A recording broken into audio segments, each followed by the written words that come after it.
Hey guys, what's going on? It's your boy, the Mad Geiger here. Up here today, we're going to be taking a look at all of the retro games that I happen to own.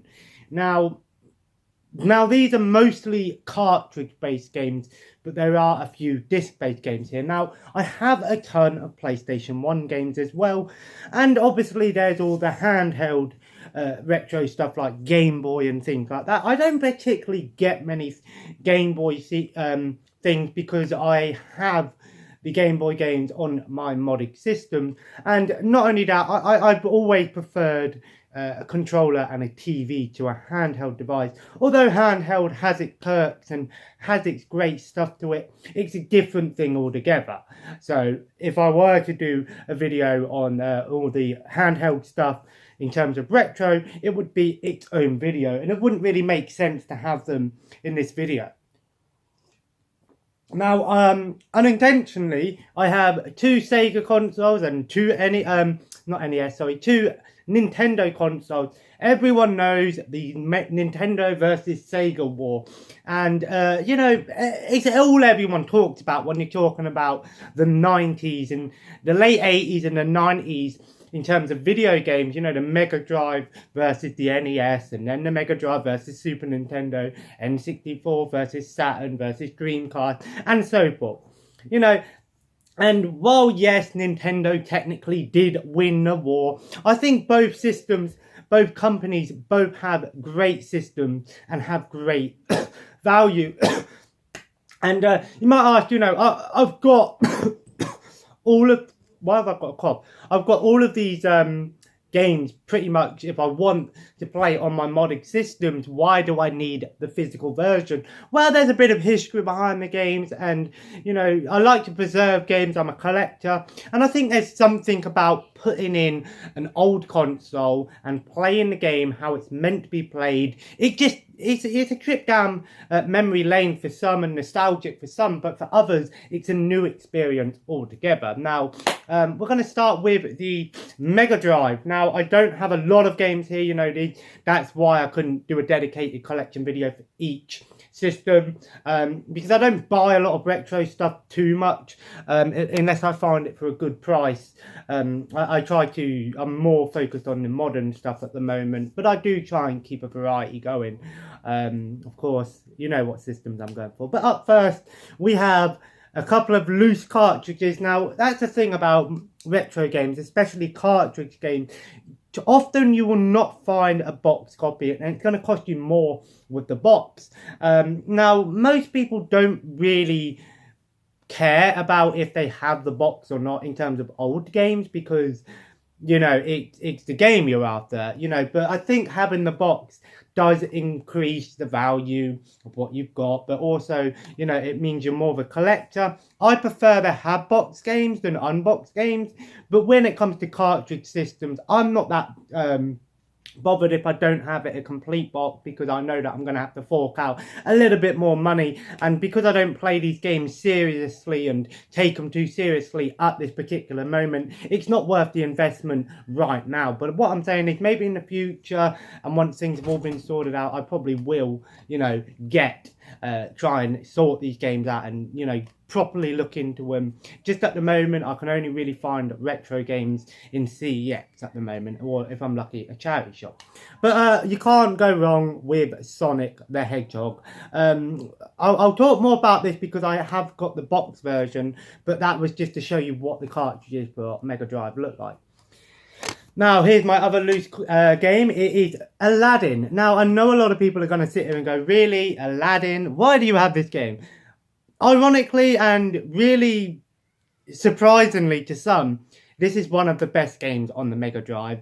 While Mega Drive does have this teenager tone to it, it was more targeted towards the older people, the teenagers at the time. The games were more action-based and, seemed more, I don't know, manly or teenage focused at the time, whereas Nintendo took a more family-friendly approach to their things. Now, not to say that Nintendo don't have their adult-themed games and older games set for older people, but I just think Sega was more of an a teenager-focused console at the time, but it had its fair share of family-friendly games, and Aladdin it is a great game. It's basically an action platformer, side-scroller slash platformer, and it is one of the best games. It proves that you don't need to oversell your game, and you don't need to put so much into it.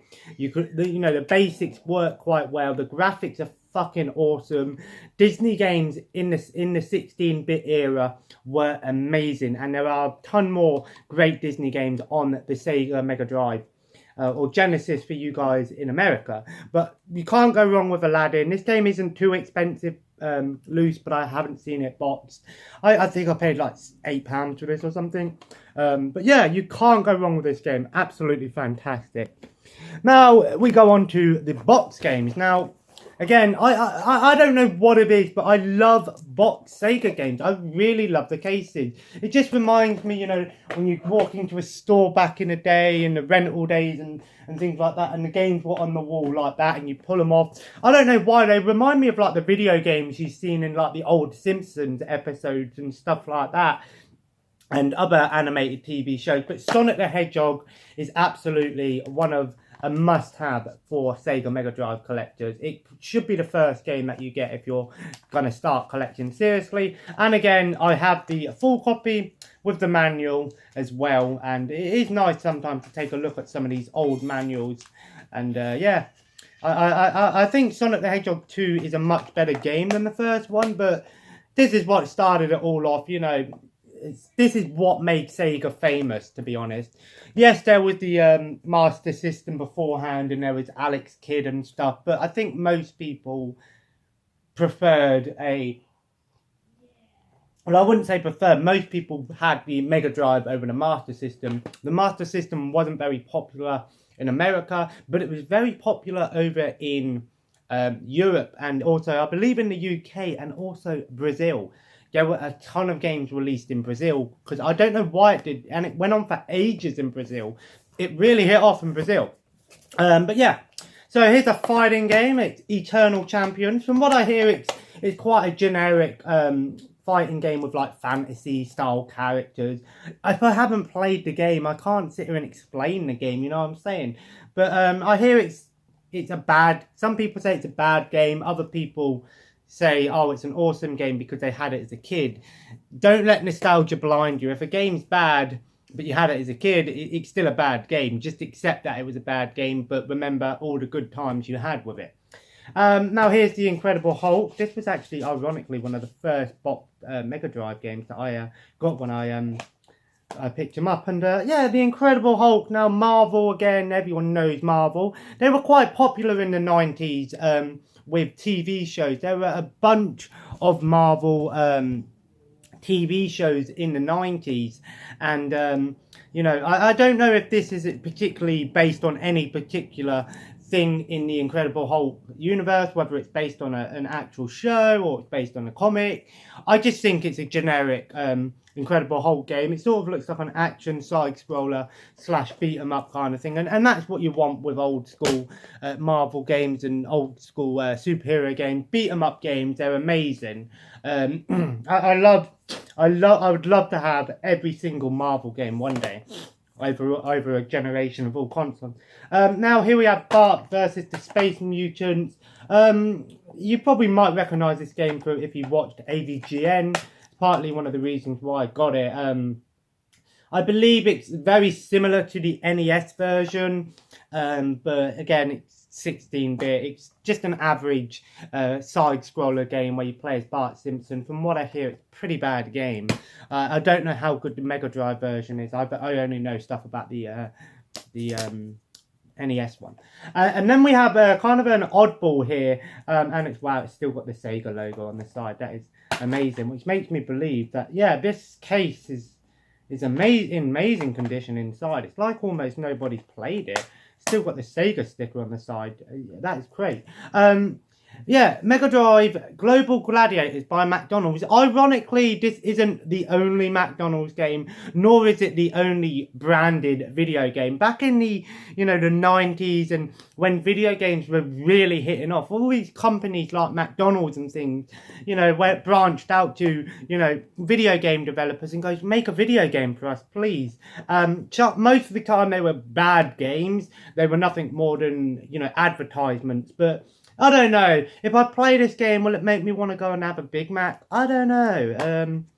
But yeah, I like this because it's in great condition. I really do. And from what I can tell, it just looks like an average side-scroller platformer game. Now here's kind of a cool one here. It's a double header. It's a double pack. Now Mega Drive had its fair share of multi-pack games, but this is also how some games came packaged. Now I don't know what the difference is between this one and this one. I think this one is a bigger game and it has more memory. Maybe something to do with this on the side, or it might, I don't know, maybe it's just how some games were made. Let me know in the comments. But yeah, it's got John Madden Football and EA Hockey. Now I know I sit here and shit on sports game a lot, but if you watched my video a while back when I talked about sports game,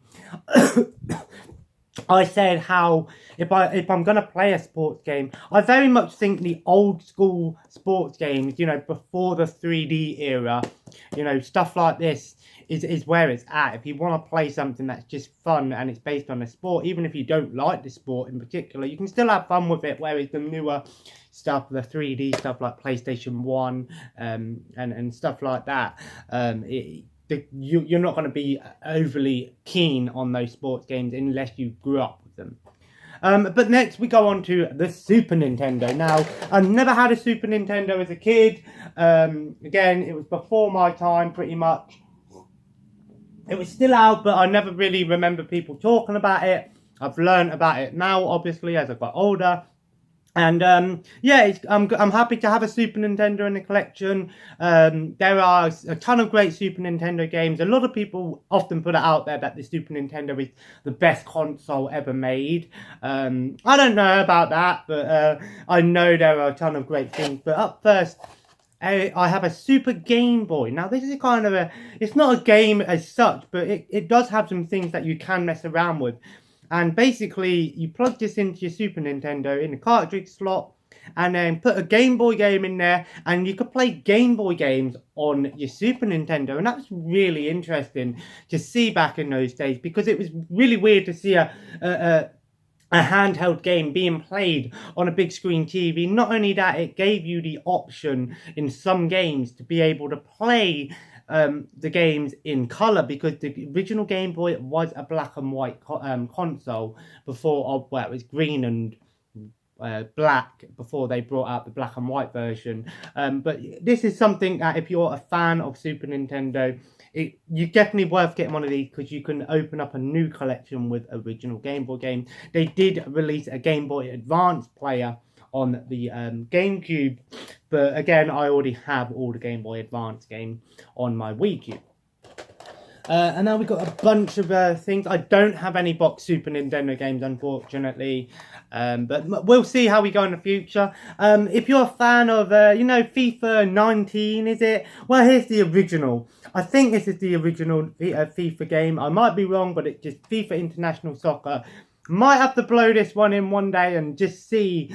I don't know, man. If you were to do this against FIFA 19, which is the better game?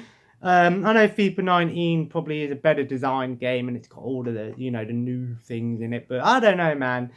I probably prefer to play this one. Like I said, didn't have a Super Nintendo growing up, and I weren't really a fan of sports games, especially football games. But speaking of football games, I do have another one here, and that is called Striker. This was made by Elite. Yeah, and as you may notice, the Super Nintendo cartridges are different in the UK. They were very similar to the Famicom games, and even the actual console looks more like a Famicom, whereas you guys in America have the sort of rectangular one, and the games are more rectangular, whereas we have this sort of curve thing going on here. And I don't know, I think I don't know which ones I prefer the look of, but yeah, Super Nintendo Striker. I don't know how good it is. Then we have Addams Family Values. Now, you may notice this on there. This, of course, I didn't do this myself, but a lot of people had their games when they were young up like that on their shelves. And because there's no label there to tell you what game it is, people print off their own labels, and it's really cool. There's some websites online that you can find them, because there are a bunch of game systems out there and cartridge-based systems that don't have end labels on there, and because people store them on their side. I do as well, to be honest. But yeah, Addams Family Values, I think I've seen this game before. It's kind of an average platformer game with Addams Family characters. Now here's one that a lot of people love, and that is Pilotwings. This was kind of a unique one for its time. It's basically like a fly-in game where you have to do all different things. You do like stunts with planes. You have to land a parachute. It's kind of an interesting game. I've heard it's a really fun game, and it's a really there was also one on the N64 as well, and a lot of people and I believe they made a Wii U Pilotwings game as well, which was like I can't remember, I think it was either Wii or Wii U. But a lot of people do love Pilotwings and would love to see like an actual Pilotwings game with, you know, the original style of game rather than using the Mii's kind of thing. You can't talk about Super Nintendo without mentioning Mario. And here's Super Mario All-Stars.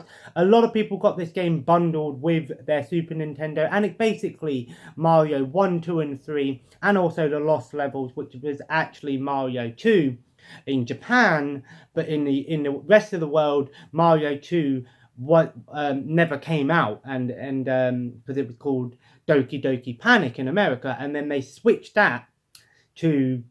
Sorry, it was called Doki Doki Panic in Japan, and then because the game's difficulty was quite hard, America changed that and put Mario characters into it, or the rest of the world, the Western world, should I say, and that became Super Mario 2. But the original Super Mario 2 came out in Japan, and it was very similar to the first Mario game, but then they finally released it on this version, which is basically called The Lost Levels, which makes sense. So you'll get 4 games in one here. I am absolutely terrible at old school Mario games and platformer games in general. I'm not very good at them, but I do not deny how great these games are and the impact they have on the gaming community and gaming in general. And of course, Super Mario World, often considered to be the best Mario game in the 2D Mario genre, because of just because of how good it was back in the day, and a lot of people love this one. 2 essential games. If you like I said, with Sonic, with Mega Drive, if you're gonna get a Super Nintendo, definitely get these 2 games first. Whether you're gonna like them or not, I don't know. I think they're great games. I'm just not very good at them. Speaking of games that I'm probably not going to be very good at, but I'm going to love anyway, and that is the Super Star Wars trilogy. Now, I'm missing Empire Strikes Back, but I've got Super Star Wars and Super Return of the Jedi. Now, these are like 2D action side-scroller blasting games, and these are really arcadey style Star Wars games. They're really fun games, but the difficulty is very high on these games. Very hard games to play if you're new to the Super Nintendo. You really do need to put your time in. And of course, they follow the movies quite well in terms of level design, characters and stuff like that. And they're very fun games from what I hear. You can get them, I think you can get it on PS4 as well. I believe you could get it on PS4. And then we got a game called Equinox. I don't know a lot about it. What I know is that it had a different title in Japan. Probably in Japan as well. But in America, I completely forgot the name. But it's sort of like an isometric, grid-based action platformer puzzle game. It's kind of a weird one. Got a fantasy tone to it, but it's definitely I don't know how good of a game it is, but it looks familiar. And then last but not least, Killer Instinct in this awesome black cartridge. This was proof that the Super Nintendo could do 3D. Yeah, the Super Nintendo was able to do 3D, and it shows in this game. The graphics are amazing for the time, and it just goes to show that whether your console is 16-bit, 8-bit, 24-bit, 62-bit, 10 million bits, if you really put time and effort into it, you can get it to look as good as you want.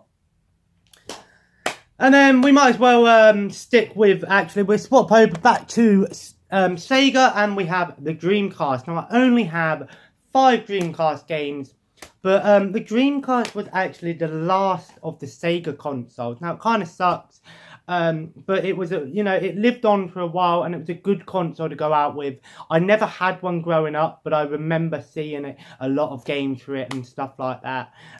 It's quite similar to a PS1, but it does have better graphics, and it's the best in terms of the power.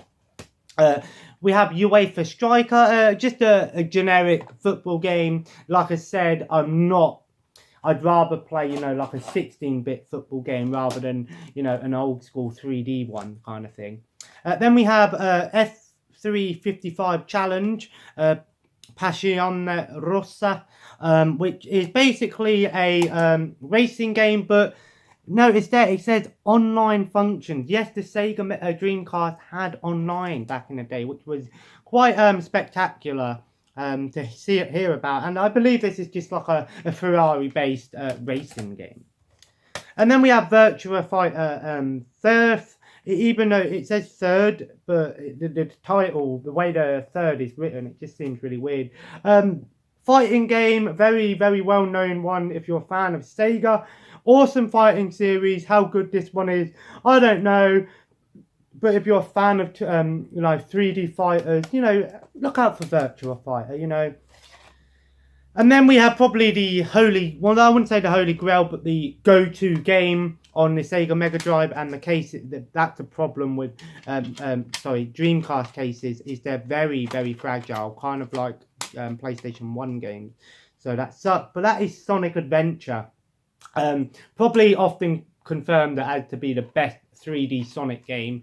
It was the first transition to 3D, and they did it really well. And there was quite a few good 3D Sonic Adventure games out there. And last we have Sega Rally Championships, and I believe, I'm not sure if this is the first or the second one. I think it's the Sega Rally 2 Championship. So it's the second one. Whatever version of Sega Rally Championships you're playing, it doesn't matter because all of them are amazing. I love this game in the arcades. So how good the Dreamcast version is, I don't know. And last but not least, we have the N64, another console that I didn't have growing up. I don't think I've even properly played it. I don't like the controller. I know a lot of people might hate me for that, but I don't like the controller. But I do have a more sort of different looking controller. If I find it, I'll show it. You've probably seen it in my pickups video anyway. But yeah, so we start off with Star Wars Shadows of the Empire. Very good game for its time. It was the first Star Wars game to really branch off and do something that wasn't, a movie-based game. It had an original story, took place again in the days of the Empire. But again, I hear this was a really good third-person action game. It has its flaws because N64, whether you like it or not, a lot of the games had really bad camera work, and the camera angles, because of the controller, were quite hard to try and navigate. It is from what I know. Again, you get used to it, but again, for new people to the system, it might be a little bit of an annoyance. Then we have WWF Warzone. I love me some WWE games. I don't know about this one. I don't know how good this one was. I think I had the PS1 version, and I remember it being pretty bad. Then we have Bomberman Hero, and I believe this is a third-person platformer game in the Bomberman series. I might get a lot of hate for this, but I don't like Bomberman. I know a lot of people do, and that's great. I think it's an awesome game. It's just, I'm not very good at it, and I just don't really understand how it works properly, but if I put time into it, I'm sure I could appreciate it. I don't have Super Mario Kart, but I have Diddy Kong Racing. Often people say this is better than the Super Mario Kart game on the on the N64. Don't know for myself. I maybe have to try this game out and then get Super Mario Kart 64 and then try it out. Either way, whichever one you prefer, they're both awesome games, and you know, Rare did a really good job with the Donkey Kong series. Then we have Scars. I've already talked about this in my PS1 recommendation video, but I also have the N64 version. How different it is, I don't know, but maybe one day I'll try and compare them. Then we have Formula 1 Pole Position 64. I'm not sure how good of a game this is. I know what Pole Position is, kind of a classic Formula 1 game there. But again, how good this version is, I don't know. Fighter's Destiny, I think it's just a fighting game. How good it is, I don't know. Haven't played it. I might play it one day, but I'm guessing it's just some, you know, generic fighting game. Forsaken, now the N64 really did a good job in terms of first-person shooters, because while there was Doom and Wolfenstein and all these other, you know, first-person shooters using sprites and stuff, 16-bit, 8 and stuff like that, shooters like Doom and things, and those are awesome games. Nintendo 64 took first-person shooters and they brought it into the 3D, and they don't look amazing by today's standards, but back in the day, it was very impressive, and GoldenEye goes down as one of the best multiplayer first-person shooters in history. And again, it really did work and wonders for the multiplayer community, making couch co-op and couch split screen and all that stuff a really, you know, a step forward in the video game evolution. How good Forsaken is, I don't know. I think it's an arena shooter. I might be wrong, but I think it's an arena shooter like Unreal Tournament. And if that's the case, I do like me some arena shooters. Then we have Turok 2 Seeds of Evil. If you don't want to play the N64 version, they have brought out the HD version of Turok 1 and 2 on Xbox One and PS4. So there's a new way of playing it, and probably on Steam as well. I remember playing Turok on the PS2 and the GameCube, Turok Evolution, and they were pretty fun games. They're basically like dinosaur themed shooters, and it plays similar to like Serious Sam or something. So if you're a fan of those sort of style of shooters, which I am, definitely check out the Turok series. And then also we have Mission Impossible, another game I had on the PlayStation 1. I used to watch my older brother play this game a lot on the PlayStation 1. Couldn't really tell what he was doing, and still to this day, if I go back and play it, I can probably figure it out. But when I was a kid, I tried playing and I had no clue what to do. And then last but not least, we have one boxed N64 game. The problem is with Nintendo games, and that's why I prefer Mega Drive over Nintendo, Sega over Nintendo in terms of collecting boxes, is because these clamshells come in a nice plastic which are much more sturdier, whereas cardboard isn't very good. Most people threw away the cardboard and stuff like that, and that's why it's so hard to, and it's more expensive to find these sort of games. Now, I don't think it has the manual. Oh, it does have the manual, but I do have a complete in-box game, and that game is 1080 Snowboarding. I think I played a little bit of the GameCube version of this game on my Wii Cube.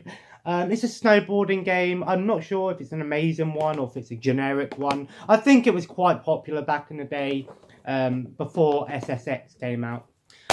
But there we have it. There's all my retro stuff. Now, I want to do more videos on retro collecting, retro gaming, some things to look out for, some helpful tips, and other videos maybe comparing retro to modern. Some of the things that I like about retro collecting is it's a piece of history. It's basically, I didn't grow up with some of these games, so it's a good opportunity for me to go back and experience them on the official console, because I do have all of the official consoles for these games. But again, I do have other methods to play them using my modded Xbox, which does have pretty much everything here apart from Dreamcast is what I can tell. And also if I do get this modded PSP, I'll also be able to play some other things like Super Nintendo and Mega Drive on the go.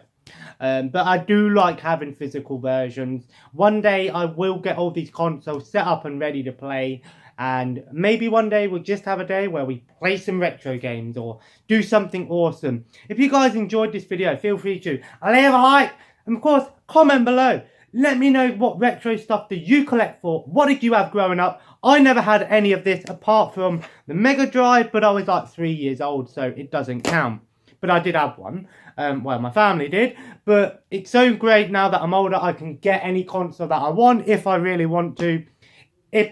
What retro console do you want the most? I want to know, if you are looking into getting retro gaming, what games and what console would you like? And give me maybe a starter console with 5 games, guys. If I was to give you some money right now and say, go and get your a retro game system that you want, and 5 games to go with it, what would it be? Me personally, if I could get any retro gaming system, I would really like a TurboGrafx 16. I don't know why, it just looked like a really interesting console. It's something that wasn't very popular here in the UK, and it was very popular in Japan as the PC Engine, and even in America, weren't as popular in America. But I know that there's a European version, but I would love to have one. And again, I can get the games on my modded PSP and also my modded Xbox when I get the PSP. But yeah, so I can play those games. However, I would love to have an official one. It would be awesome. I don't know why. And of course, guys, feel free to subscribe if you haven't already and join the family. This has been taking a look at some retro gaming. I really hope that you guys enjoyed today's video. I really want to get more into retro gaming, try and put some more time into playing these games. However, Yakuza 0 is just really taking its time on me because I am really enjoying the series. And gonna play some more Red Dead tonight before I go on Xbox. I might be doing a live stream tonight on Twitch with Ryan, probably play some Overwatch. If you're interested, come and check it out. And of course, social media links and everything else in the description below. And of course, guys, have a nice day, and I'll see you tonight with some Overwatch, hopefully, because I think tonight we're going to do work. I should have recorded last session that I did with Ryan, because we fucking did work. It was amazing. We held it down. But hopefully tonight we'll get some just as good luck. If he doesn't want to come on, I'm sure I can find something else to do. If not, anyway, take care and bye-bye. And see you next time. Gracias.